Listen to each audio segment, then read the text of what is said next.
श्री कृष्ण ने भी कहा, कर्म करो फल की इच्छा मत करो। जानिए इसकी कहानी। एक राजा था जो अपनी प्रजा का बहुत ख्याल रखता था। वह अपनी प्रजा के बीच जाता और उनकी समस्या को सुनता था। वह कोशिश करता था कि वह उनकी समस्याओं को दूर कर सके। उसकी कर्तव्यनिष्ठा के चर्चे दूर दूर तक फैले हुए थे। एक बार राजा अपने राज्य में भ्रमण करने के लिए निकले हुए थे। तब उनके कुर्ते का एक बटन टूट गया।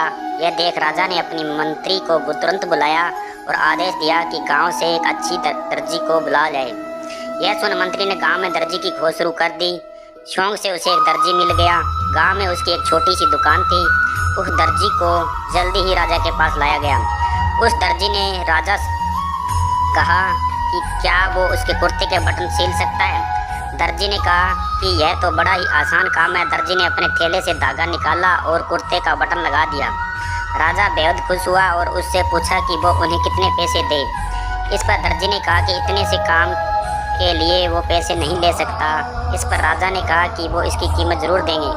दर्जी ने सोचा कि उसने तो बस धागा ही लगाया है, तो उसके 2 रुपये मांग लेता हूँ। फिर दर्जी ने सोचा कि कहीं राजा यह सोचे कि इतने से काम के 2 रुपये तो गांव वालों से कितना पैसा देता होगा।